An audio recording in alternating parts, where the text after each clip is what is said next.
యెషయా గ్రంథం 51వ అధ్యాయం 18వ వచనాన్ని మనం చదవగలిగితే, యెషయా గ్రంథం 51వ అధ్యాయము 18వ వచనాన్ని మనం చదువుదాం.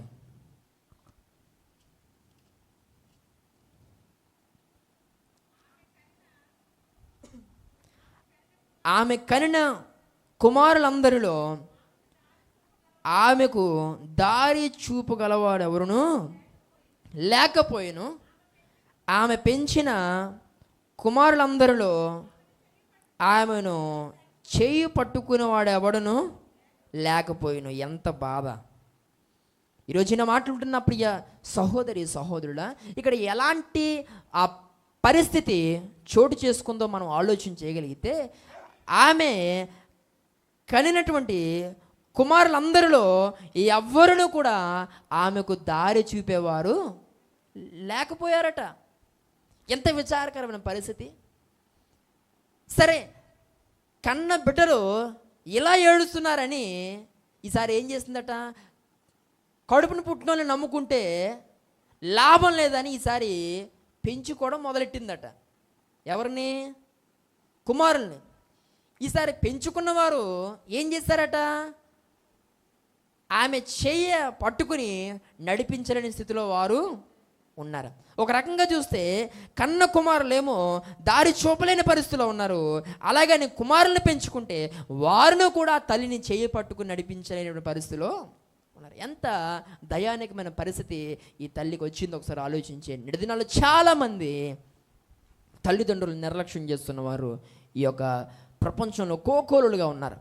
ఈరోజు నేను మాట్లాడుతున్న ప్రియ సహోదరి సహోదరుడా,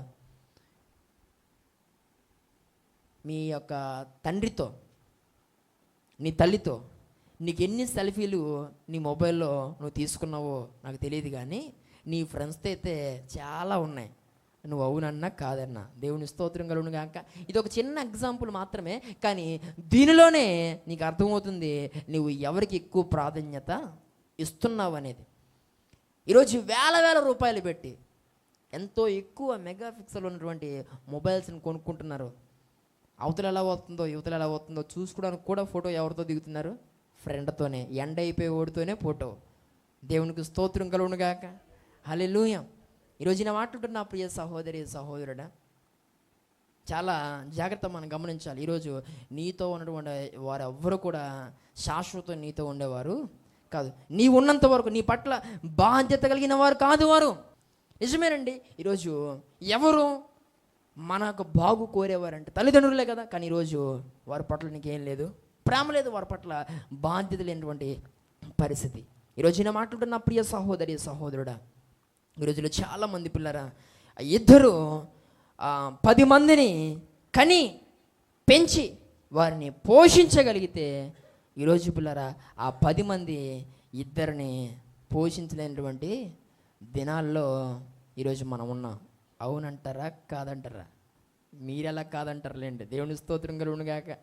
అలాంటి వాళ్ళు ఉన్నారు కాబట్టి. ఈరోజు పిల్లరా ఒక ఇద్దరికి 10 మందిని పోషించగలిగేటువంటి పరిస్థితి ఆనాటి దినాల్లో ఉంటే, ఇంత నాగరికత డెవలప్ అయినటువంటి ఈ దినాలలో కూడా ఒక ఇద్దరిని పోషించినటువంటి దౌర్భాగ్యమైన స్థితిలో నీవు ఈరోజు ఉన్నావు. ఈ మాట్లాడుతున్న ప్రియ సహోదరి సహోదరు, బహుశా నీ తల్లిని నీ తండ్రిని నిర్లక్ష్యం చేస్తున్న బిడ్డగా నీవు ఈ స్థలంలో ఉంటే అది నీకు సరికాదని దేవుని సేవకునిగా నేను హెచ్చరిస్తూ ఉన్నాను. దేవునికి స్తోత్రం కలుగును గాక. ఈ మాట్లాడుతున్న ప్రియ సహోదరి సహోదరుడా, మనము ఎవరు మొట్టమొదటి గోత్రం కొరకు మనము వింటున్నప్పుడు ఒక విషయం అక్కడ మాట్లాడడం జరిగింది. మొట్టమొదటి గోత్రం ఏంటి చెప్పాలా? రూబేను. అతడు ఎవరు అని అంటే, తనను కన్న గర్భాన్ని జ్ఞాపకం చేసుకున్నాడు అని తన కొరకు మంచి మాటలు 2 మాట్లాడుతూ రెండో మాటగా మాట్లాడాను. దేవునికి స్తోత్రం కలుగును గాక.